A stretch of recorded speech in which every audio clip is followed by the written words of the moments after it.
Another year has come to an end, and another new year is coming soon. So, I think you all are super excited to start this new year in a fresh way and in a correct way. So, in the next few minutes, let's talk about how can we start this new year in a correct way and in a fresh way. So, the first thing in this new year is about goal setting that I want to talk with you. We all have plans for this new year. We all have goals and dreams that we want to achieve and we want to become in this new year. But do you know, only 19% of individuals keep their resolutions or keep their plans until the end of the year.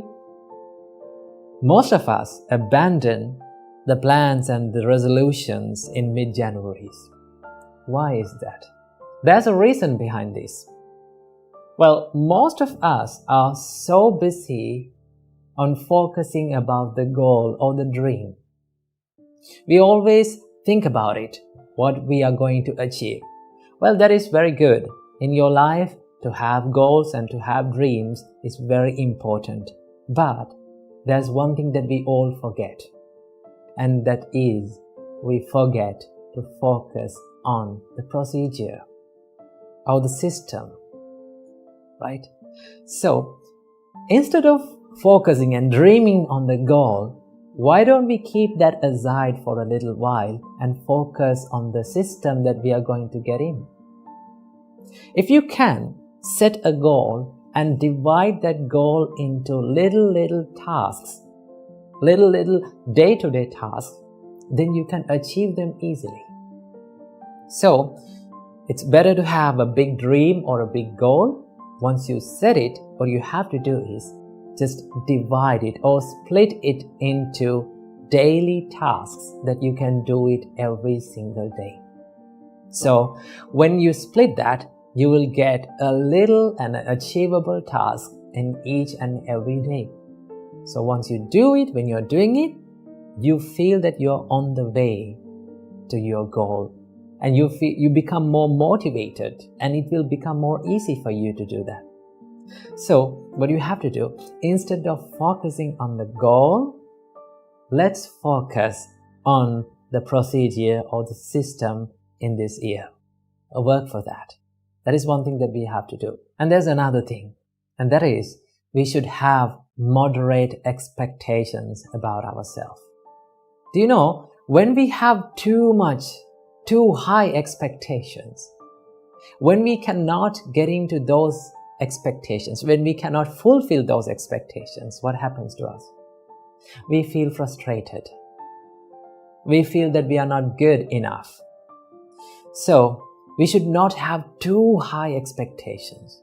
And also, in the same time, we should not have too low expectations also. When you have too low expectations, what happens to you is, you feel low about yourself. You feel down about yourself. So, what we have to do is, we have to have moderate expectations about us. This is how we can have moderate expectations about ourselves. Instead of thinking about yourself like, I'm going to be the number one, I'm going to be the perfect in this world, why can't we think, I'm going to be the best person that I can be? I'm going to bring the best version of myself. That is what we have to think. We have to have the comparison with ourselves. So, in this new year, we have to compete with ourselves. We have to update ourselves. That is what we have to do. And there is one thing that we all have to focus on in this year, and that is our spiritual value. There are lots of people focusing on these materialistic things. That is okay, but we hardly focus on our spiritual value, our good qualities, our ethics. So, in this new year, try to bring up a good habit or a good ethic or a good spiritual practice to your life and practice it throughout the year. So, if you can do these things, you will be able to have a successful year. So, when you come to the end of this 2023, when you reflect back or when you look back the year, you can be happy about yourself. So these are the little things that we can do in this new year to make it better. Think of this new year like a blank storybook with 365 pages. How you write the first few pages of this book is very important. So for that, you have to start this new year correctly and with a fresh start. And also there's a small request that I have to ask from you. That is, if you've learned a valuable lesson for your life, please let me know in the comments so that I can read them and I also can learn from your experiences. So this is the end of this New Year video. So I wish you all, may all of you have a happy and a prosperous and a wonderful New Year. Namo Buddhaya. Namo Buddhaya. Another year is coming to an end and another new year is going to start. Now you may be thinking about, oh, this monk is going to talk about New Year resolutions, or how to start the new year in a more positive and a more correctly, right? None of them. I'm not going to talk about all those things. In fact, you all know all of your resolutions, what you're going to do in this new year. But today, I'm here to share with you a wonderful spiritual practice that you need to start doing in this new year.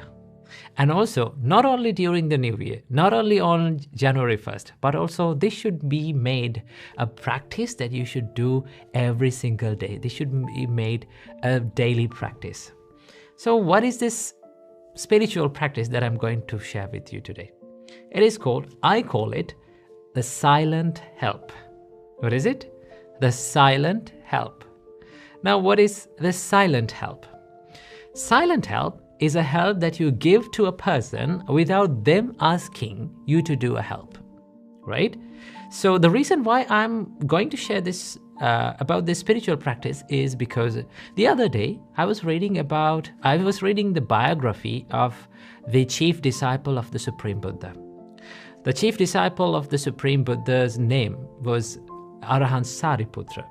Arahant Sariputra's character was so much inspirational and so much wonderful that Buddha himself advised the monks that you should live like Sariputra. You should make your role model in your life the Sariputra. So his character is so much inspirational and so much wonderful. And there is this one story that I was so much, it felt into my heart. I felt that into my heart that it says that one morning that Arahant Sariputra came out of the room getting ready to go on the alms round. And then he saw the junior monks. They are cleaning the monastery. They are cleaning the compounds. They are cleaning the halls and they are cleaning the rooms. What Arahant Sariputra did was he kept his alms bowl aside and grabbed a broom and started cleaning with them, joined them and started cleaning with them. And then after that, after a little while, he kept his broom aside and took his alms bowl again and went on alms round. Now I was wondering that none of the junior monks, none of those monks asked to do that help for them, right? None of them. In fact, no one will ask from a great person like Arahant Sariputra to do such an help, right? Such a help. But Arahant Sariputra understood that what these junior monks are doing. So he thought to offer a little help for them. And that little help meant so much. Maybe it has been meant so much for those junior monks because he is the greatest role model for all of the monks community. But he joined with these junior monks to clean. In the same way, that was a silent help, right? That was a silent help. That meant so much for the person who is receiving that help. So this is the silent help that we all need to practice, right? We need to help someone during the day without waiting them to ask that to do the help for them, right? For an example, let's say you're at home and you're coming out of your room and you see one member of your family is cleaning the house. What you can do? Maybe you can grab a glass of water and give it to that person. Maybe you can clean some places. Maybe you can help them with cleaning some mats and rugs on the floor, right? That is a little help that you give to that person, but they didn't ask you to do that. Now, the reason why we should practice this silent help is because a help that was given without the person asking to do that help is so much powerful than a help that was asked to do, right?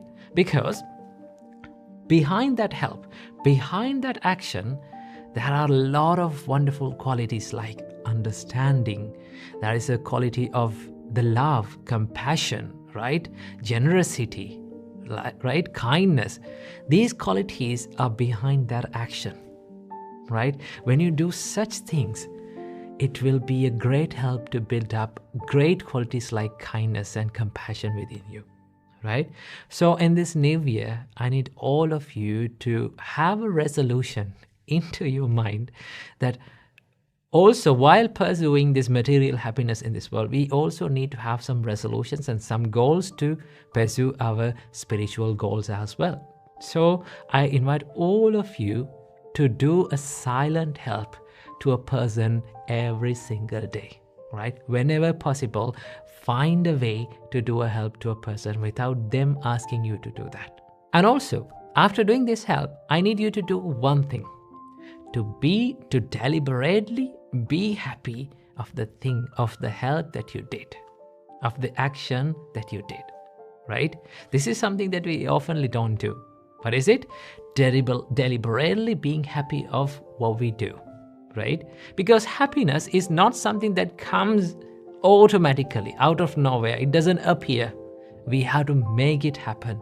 You have to think it in that way. So in the same way, we have to help someone without them. We have to give a silent help, and also we have to deliberately be happy of what we did.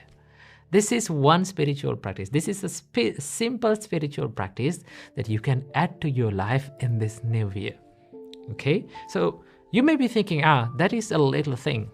No, it is not, right? And also you may be thinking, does that include into spirituality? Well, some people say, okay, spirituality is all about meditating.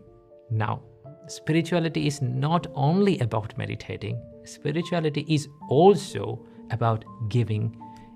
Spirituality is also about dedicating your life, your time, your energy towards the benefit of other people. So in this new year, let's start practicing this wonderful yet simple spiritual practice and make this year a happier and a more peaceful one. So I wish you, by the blessings of the Buddha, Dhamma and Sangha, may all of you be healthy, may all of you be happy, may all of your dreams come true, and may all of you be able to realize the Four Noble Truths in this Gautam Buddha's dispensation.